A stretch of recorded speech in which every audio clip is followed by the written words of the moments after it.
The Pope and Young Club wants to welcome you as we rally together to ensure our bow hunting opportunities for today and tomorrow. You've come to the podcast that believes in preserving, protecting, and promoting the passion for bow hunting. Join us as we strive to be the voice of today's bow hunter. This is the Pope and Young Podcast.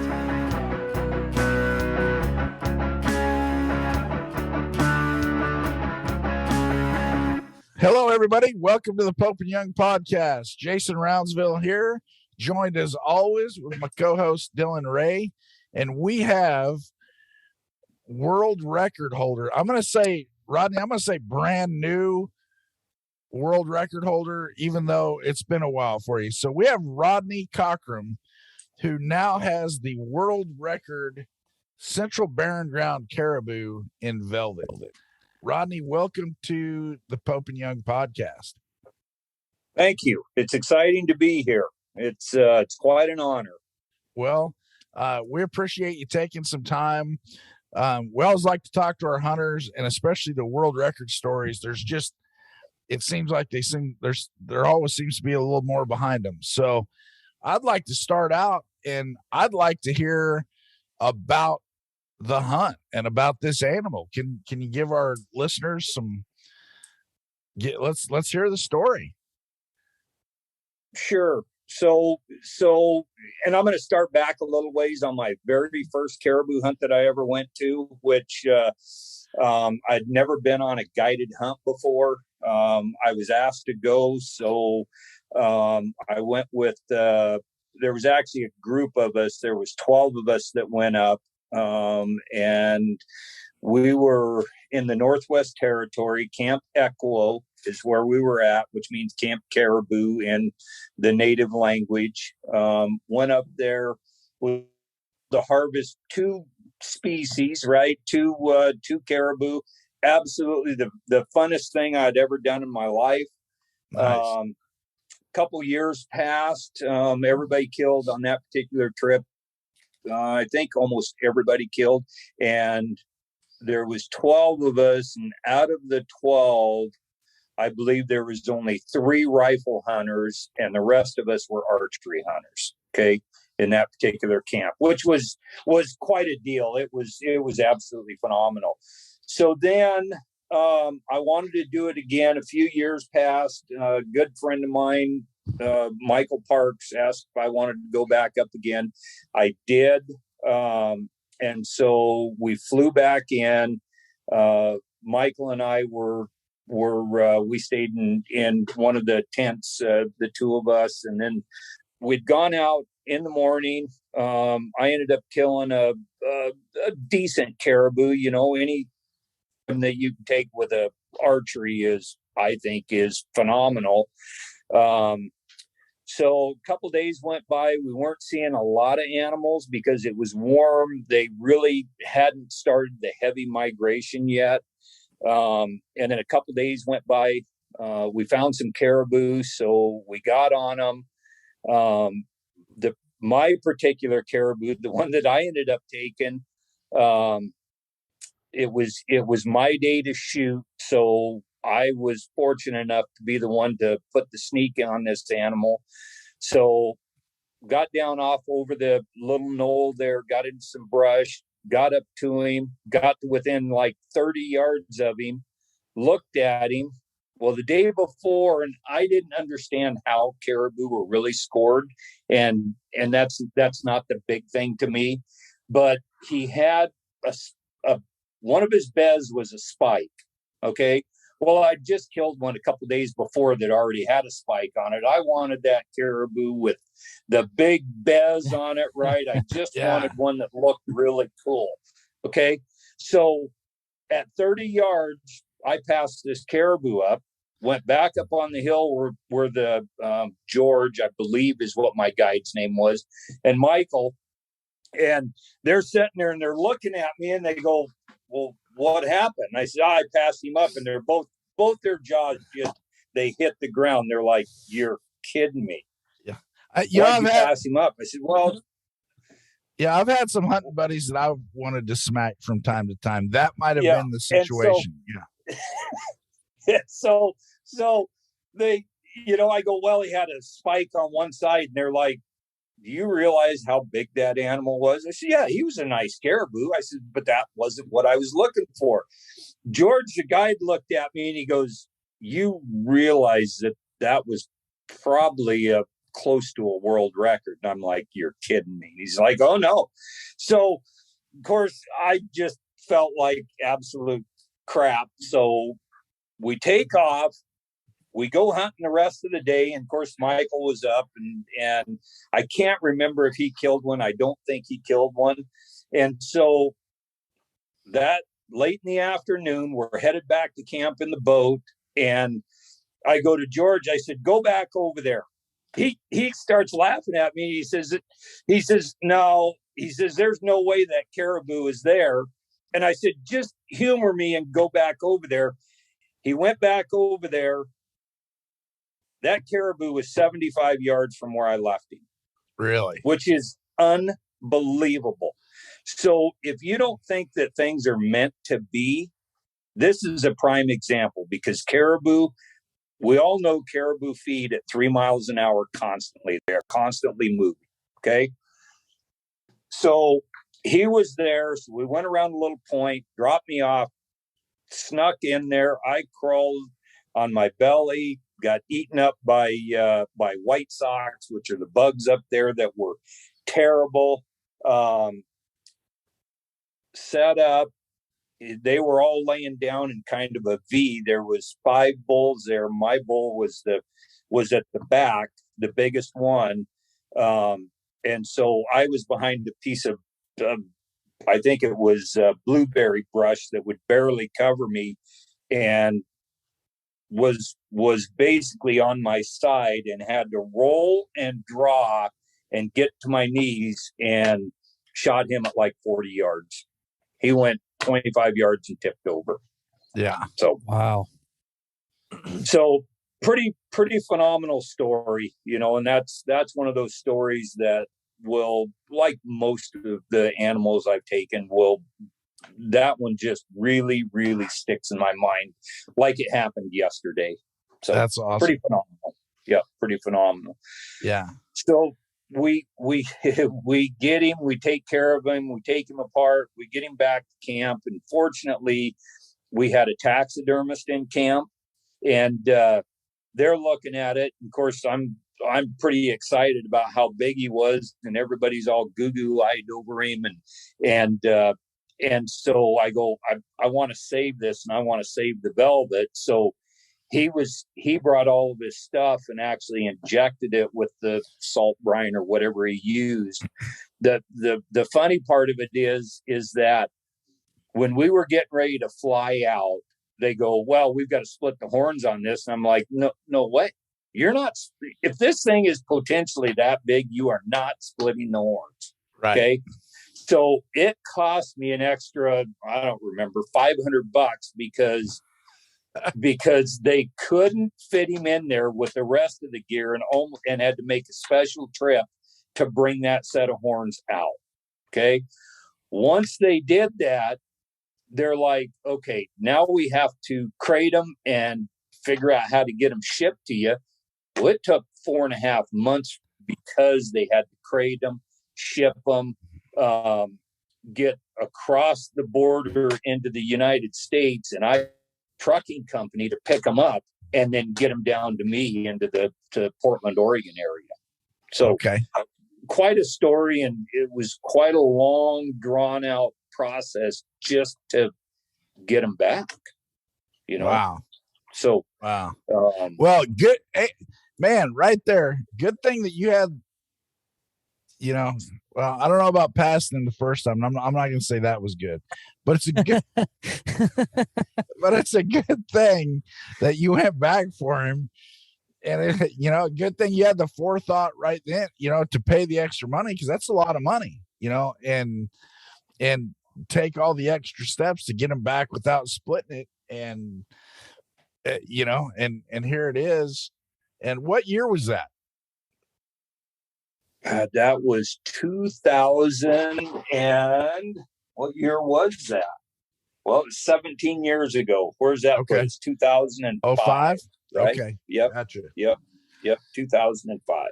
Yeah, that's it reminds me, here you are, you've legitimately passed a confirmed world record. Not a lot of people can say that. No, exactly. Yeah. And it's Right. leads me to story. We're at the Archery Trade Association show. It was 4 years ago, and we had the Mel Johnson's #1 whitetail on a stand out in front of our booth. And I got tired.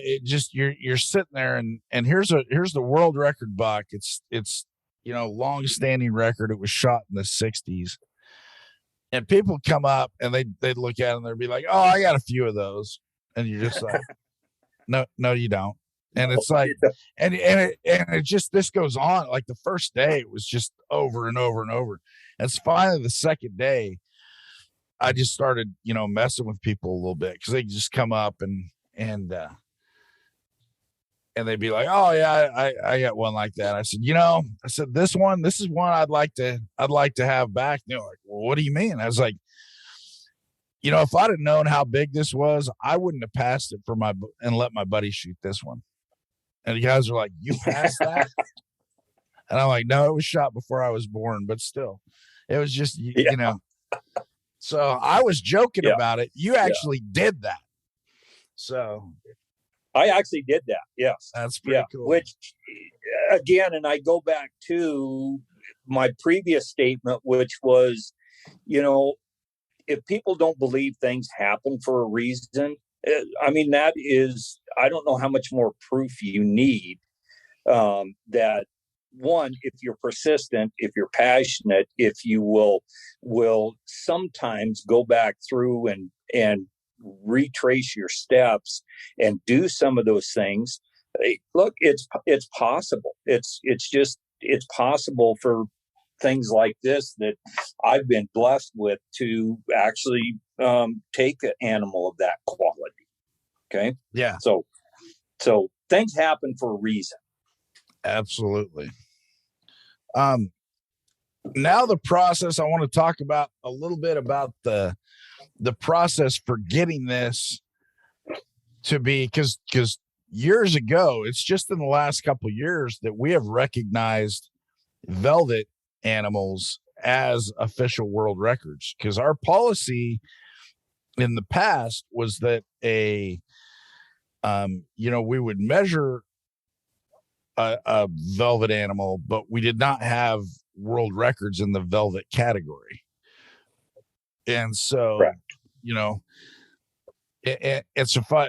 Let's talk a little bit about that journey, because it was quite the process. So you had, this monster caribou.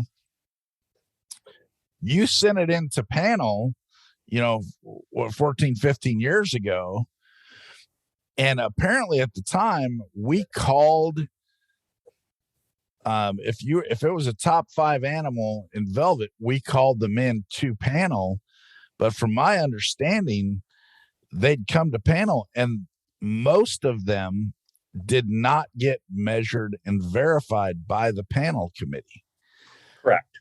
And so when the rules changed and it turned out yours was one for consideration, we started digging, and apparently yours was one of the very few that we're aware of that actually was remeasured and verified at panel. So correct. Anyway, and that's kind of an interesting story also, because after digging into it, and of course I got my so after digging into it and talking,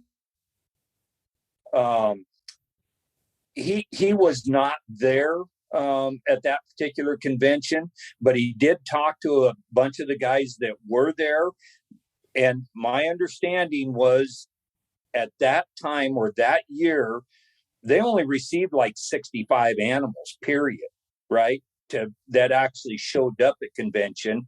And there wasn't a lot of people there. And he's like, well, I think everything I can understand is the guys were bored, so they wanted to measure it. So they actually panel measured it, and that just came out, 17 years later?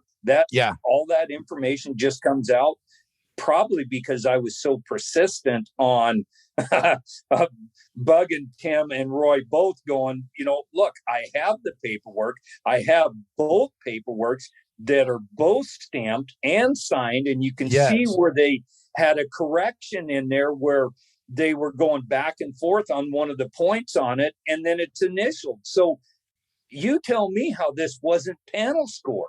Yeah. Right. Well, and I think that's the thing, is we just didn't know. And, we talked about it just a little bit before we jumped on, is, we're Pope and Young. We're the leader in records for North American big game, but, we're not perfect. We do our very best to strive to do the best we can. And, my team now, we have adopted a policy to provide, legendary service. We want to service the hunters who are sending their trophies in. We want to service the measurers. We want to service our members. We're really taking strides to give that next level of service wherever we can. And I don't know that we've always had that. I think in the past we've not necessarily had that. Not had a bad attitude. Just we weren't given always the extra effort to get it done. So in this case, I'm just glad that it finally got into the right hands, that, you had the paperwork. And then when Roy and Tim saw that, they're like, well, he's got the paperwork. It's got the signatures on it. So it made it easy for us to move this forward. So it's exciting for me. I mean, world records, that's just, there's only one. There's only one. So if I look at it, right, and I try and tell people, I said, look, be in my shoes for a minute. I'm a high school graduate. I'm 61 years old. I come from a place, Vail, Oregon, which it's not the end of the world, but you can certainly see it from there. Okay. That's a beautiful area. It is beautiful. Don't get me wrong. I take nothing away from it. It was absolutely phenomenal growing up in that country. That's big mule deer country. Vail, Oregon, man. There are monster mule deer over there. Used to be some really big ones, there used to be, and I think you can still find them if you put enough time and enough effort into it. I still think that I truly believe this. There's places in the Oahes in the Oahes and even in Grant County, I still believe that there is a potential world record there. I really do. I've seen some monster mule deer there in that country. I grew up, my dad was the Malheur County, which is the largest county in Oregon, roadmaster. I've been in all that country. I've been in all that back roads and seen the types of animals out there, right? From the time I was 10 years old until I was, I don't know, actually it was younger than that. From the time I was about 7 up through my high school years, I ran all that country back there. So they're there, they're there. So, but for what we went through, to get this particular animal, verified, right after convention, I had looked on the website, obviously, and looked under world records, and they had my name placed there as the world record velvet caribou. Right. And so I'm all excited and giddy and talking to friends and, letting them know. And then I had a buddy call me about a week later. He said, well, I just looked it up and it's not on there. I go, what? He goes, yeah. He says, it's not on there. So I opened it up, looked it up. Well, it's not on there. So that's how that whole process started. And then I called back to the headquarters And they go, well, you need to talk to Tim. And so, of course, I called Tim, and I'm sure that Tim told you I was a little twittipated, if you will, about that process. Going, look, here's what it says, and then all of a sudden you take me off there. I says, Yeah. how do I even go back to people and say, well, apparently I'm not the world record holder, And so that whole process went down. And look, I commend Pope and Young, because Tim goes, look, he says, why don't we do this? Why don't we just send a panel out there and remeasure it? Right. Well, first of all, my very first question to Tim was, we all know what velvet does, right? It shrinks. Yeah. Okay. So how much shrinkage are you going to allow when this thing, look, he went 390, 384. Okay. Are you going to allow 10 inches? Or are you going to allow 3 inches? And I'm like, look, I'm just not okay with this, Tim. And Rodney, that we have a shrinkage allowance, and it is held under such strict. Yeah, it is held under such strict lock and key. I'm the executive director, and I don't know it, and it has come up. Right. I'm like, guys, I don't want to know it, because it's like, let's leave it locked up. And so there is an allowable shrinkage on stuff like that, and so it's but what is it? And that was the question I tried to ask. What is it? Well, it's allowable, and that's as far as it went. I was never told, and at this point, it really doesn't matter. But that was the one thing that look. I'll take nothing away from that caribou ever, ever, ever. Just like all the elk I've killed and stuff, I will take nothing away from the animal. It's just it got a little disheartening in hearing some of those things until we got to where we needed to be with that particular animal, right? Well, and so again, I commend Pope and Young for doing everything that they needed to do, because I'm sure they wanted to see the right animal in the history books, right? Because that's what it is. It's a history book. Yeah, absolutely. Yeah. And that's, our records guys, they are very, very protective of the records program, and rightly so, because it has to, it has to withstand the scrutiny of people who want to, downplay it or whatever. I talked to a guy yesterday. He's like, oh, I shot this bull and I shot that bull and I got a 405 and I got a 4. And he says, then I shot a raghorn, it was only 330. And I'm just like, how many of them did you enter? Oh, I don't enter them. I'm not into that. And I'm like, okay, that means you probably shot a 330 and a 220. It's like, it's, and I'll tell you a funny story about Tim. So Tim, who's our director of records, works for me, and I had him over, because I had a whitetail and a couple of antelope, and he came over, and I think I missed all three of those. The three of them combined missed by 3 inches. And so I was looking at this. I'm like, man, you can't find an eighth here or an eighth there. And he says, there's no finding nothing. He says, it's either there or it's not. And I'm like, at the time I was like, man, I'm not a finished carpenter or a measurer. So, I round up, but it was very nice to me, because I'm like, if the director of records can't find an eighth of an inch here or there for his boss, then you know what, that records program, that for me, I was as happy about that as if magically it would have, because all of a sudden I can look anybody in the eye and say it's 100% legitimate. When that score comes in, there's no fudging, there's no rounding up, there's no a little extra here, a little. No, it is what it is. There is nothing more. And so it actually gave me a really good sense of pride and respect, even higher respect for the integrity of that program. So, and for us, we want to get it right.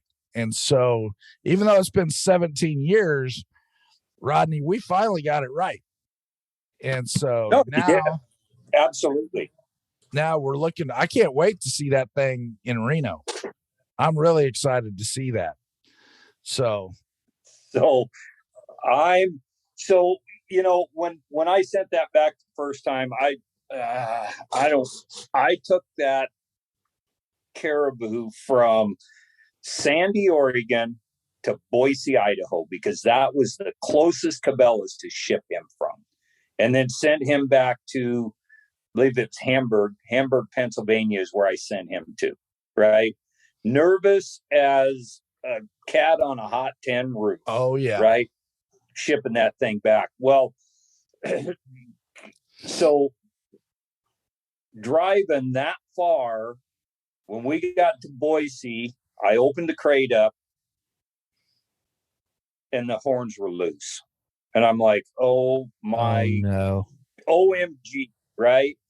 So immediately I called Mark Schmidt, which was my taxidermist. I said, Mark, these horns are loose. What do I do? And he says, just grab a couple of 3-inch screws and run them through there. It'll be fine, which is what I did, right? And I've yet to have a problem with it. So here it sits, and it sits in the running store, believe it or not, in Dickinson, North Dakota is where I'm at now, along with all the rest of my mounts. I've got a 60-inch Yukon moose. I've got all 4 caribou in there. I've got 1, 2, 3, 4 Rocky Mountain elk in there. I've got 2 mule deer in there. I've got 2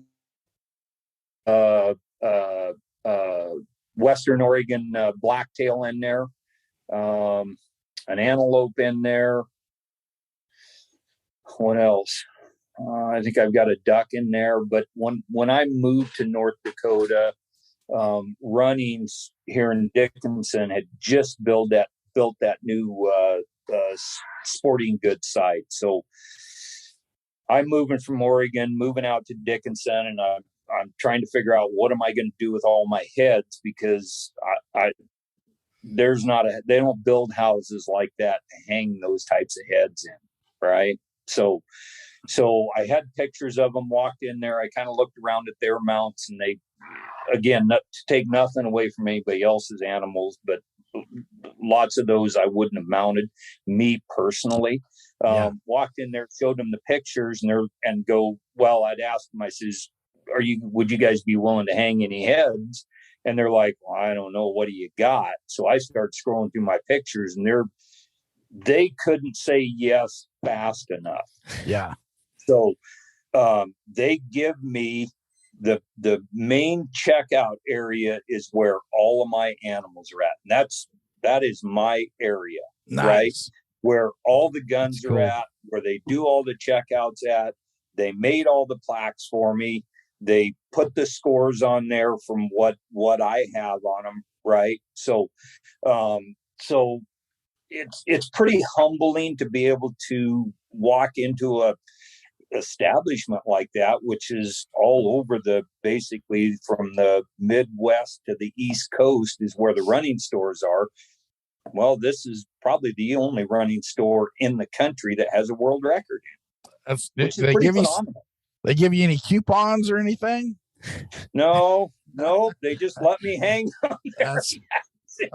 I'm always looking for that angle. No, that's outstanding. Well, I'll tell you what, you got plenty of time to for letting letting them put them up. They ought to crate that thing up for you, so they can get it to Reno. Well, I'll crate it up. I've done it once, and so this time in talking with Tim, because I had I did him on a pedestal mount. Okay. So I had my cabinet maker back at that time. Him and I worked together, and we did a trapezoid with American black walnut and African babinga is what that trapezoid is made out of.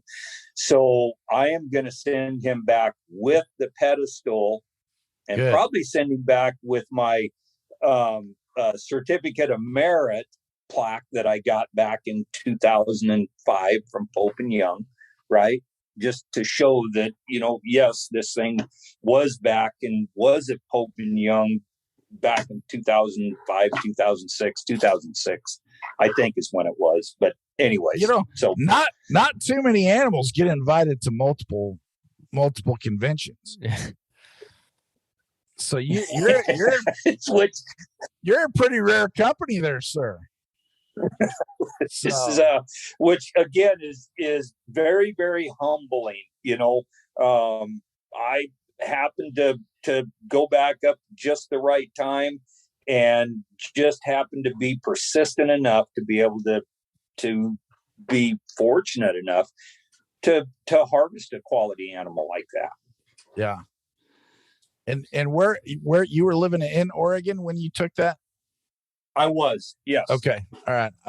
I'm in Salem, so I like to throw things out that I can get whatsoever.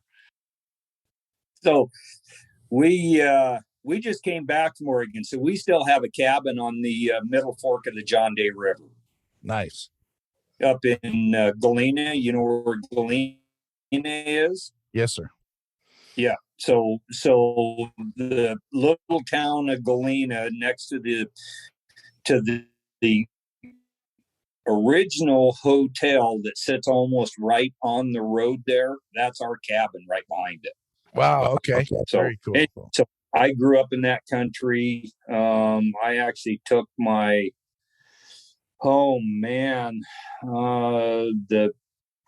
I think it was the second, so third really big bull elk I ever killed came from that country. I killed a 340-inch bull in that country. Yeah. Archery. Yep. So, which I've harvested 29 branch antlered bull elk with a bow and arrow in my career, which is phenomenal. My book is phenomenal. So that's when are you going to hit 30? Well, I hope is this the year? Well, I'm hoping so. So I did draw a Montana elk tag this year. Okay. So my goal was to have 30 of them by the time I was 60. Well, I'm 61, so I didn't make that. But I don't care who you are. I really don't care. My dad hunted for 31 years and killed one spike in his entire life. Okay. Here I am at 61 and I have 29 of them. In my book, that is a phenomenal career for absolutely anybody. I don't care who it is, anybody, so, and I've taken a lot of raghorns, but I've taken 7 6-point bulls. Out of those 7, 5 of them are 300 inches plus. So pretty phenomenal. All with a bow and arrow, all self-guided, all general season, all doing the work myself. None of it's guided. It's all public land. Anybody can go out there and do it. And that's the biggest thing I like to stress to people is, look, if I can do it, I know that anybody can go out there and do it. It's just what you put into it and how passionate you are about it, So he's never hunted with me, Jason, if he thinks anybody can do it. Yeah, well, that's because you just show up, you want to sit in a tree and wait for stuff to come to you, and it doesn't always work that way in the West. So, no, you've got to put the legwork in. I've done several trips to the backcountry in Idaho by myself. I don't know. I killed a 300 and he was like a 305 or something like that by myself.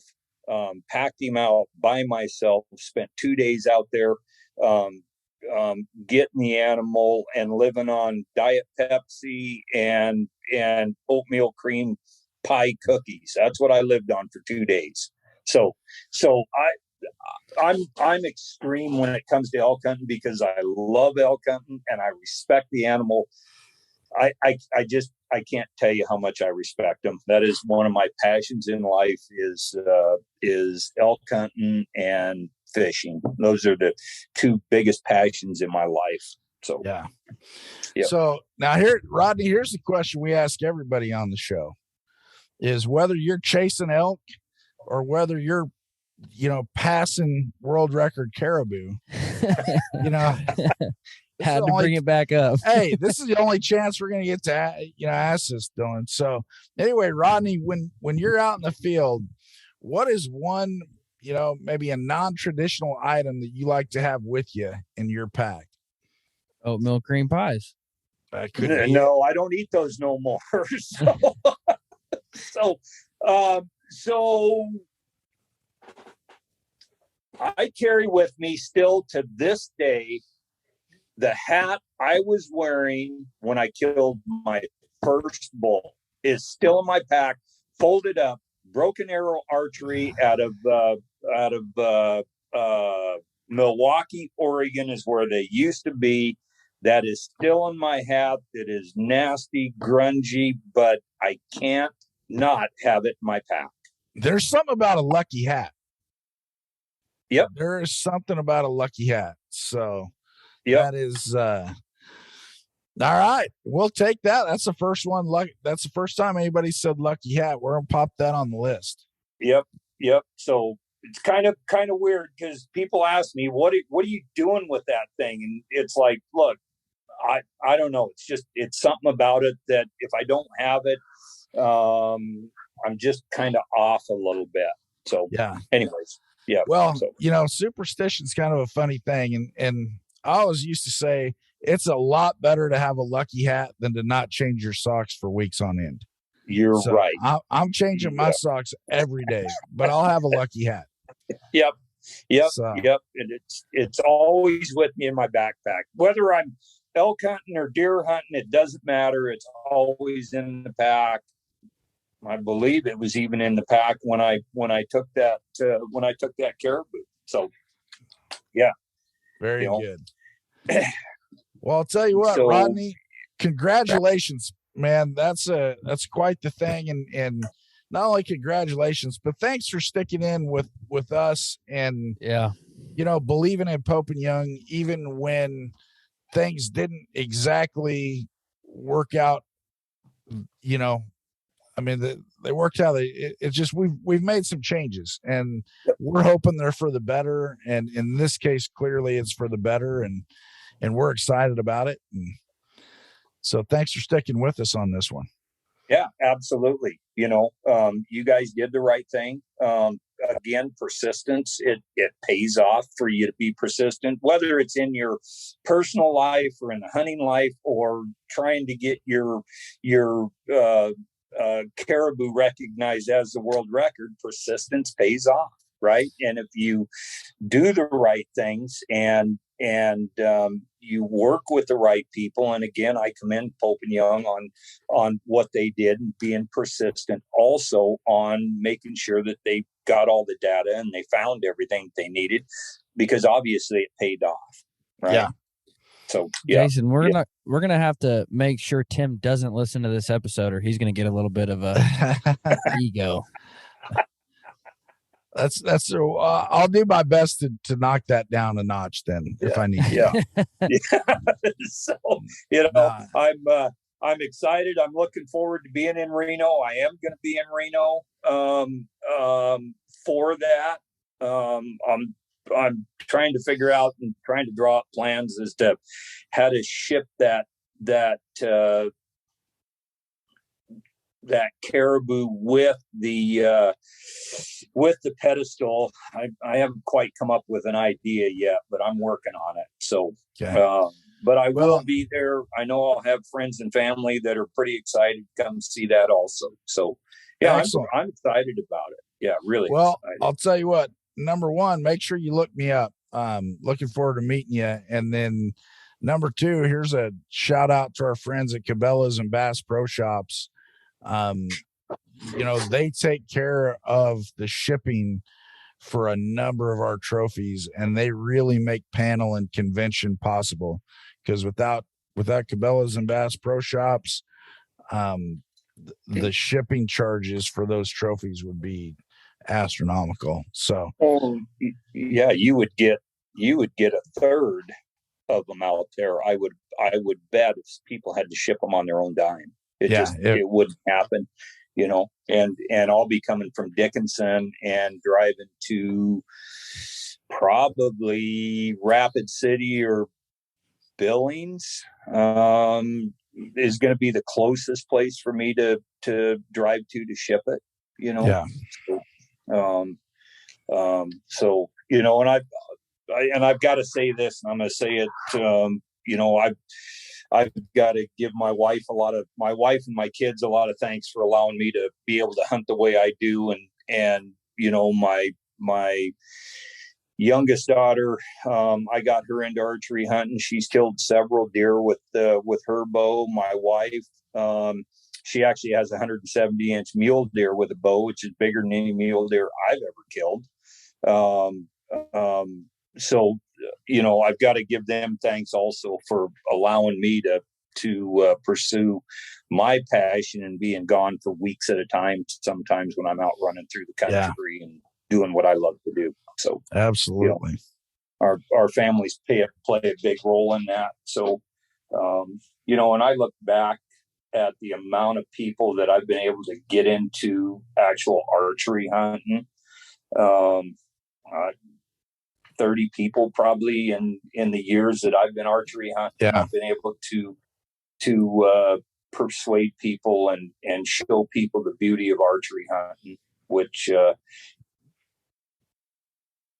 think archery hunting it takes a special person and somebody who enjoys not killing. It's really enjoying the scenery and being out there.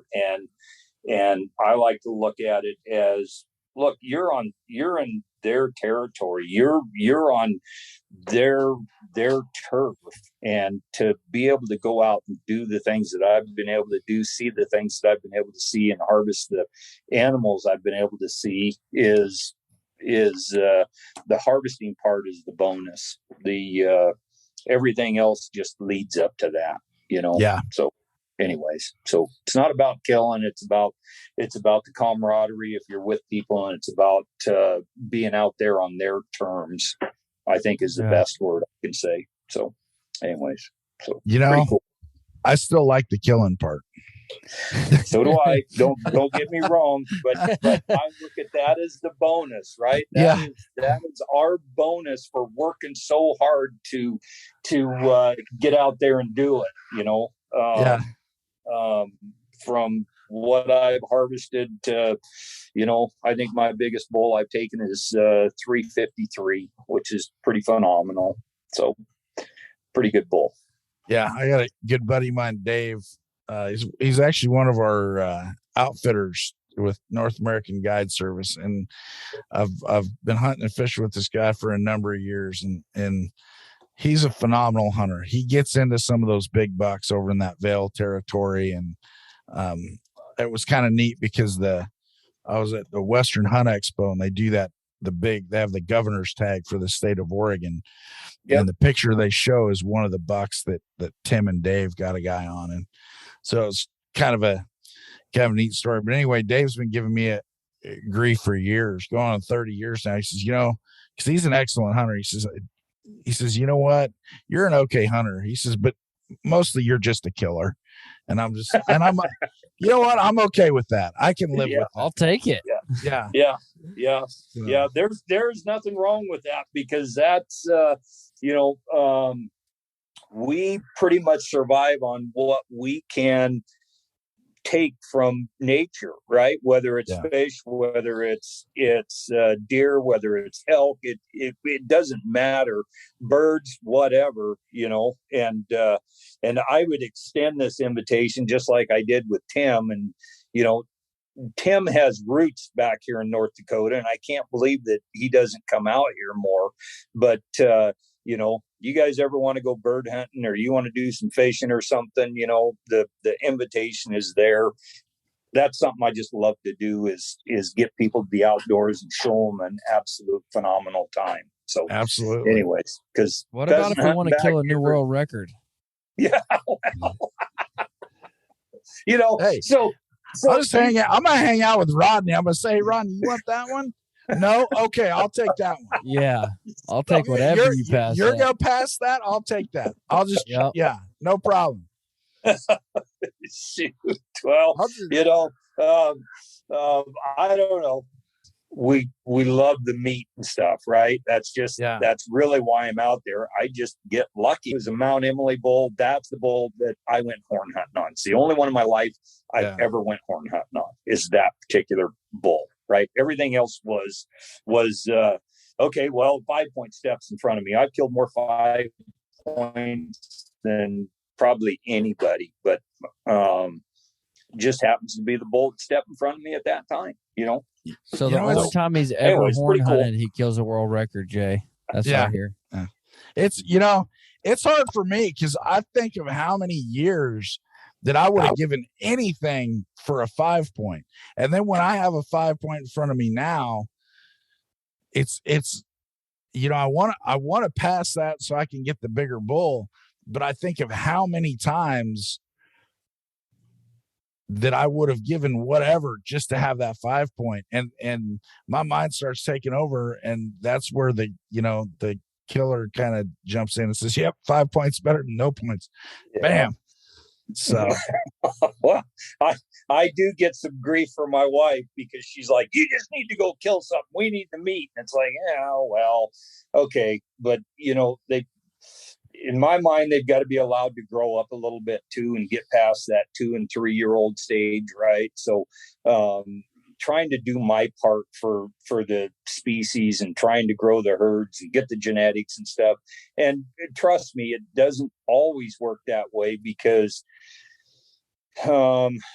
usually the last week of the season, it's like, all right, I dare any one of them to step in front of me because I'm going to tip it over, right?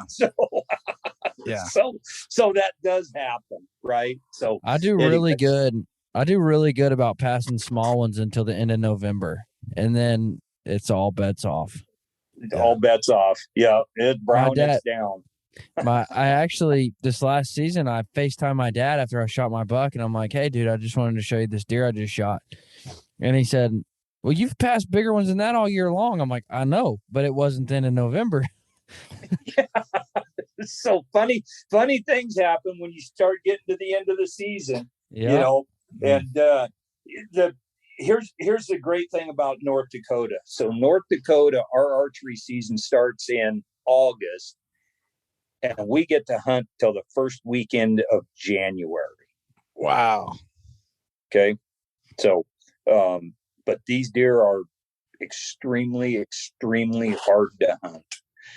These deer out here in these open prairies, and you get some coulees and stuff, but man, these deer are something else to hunt out here. But they're a lot of fun, so I enjoy it. Yeah, I really enjoy it.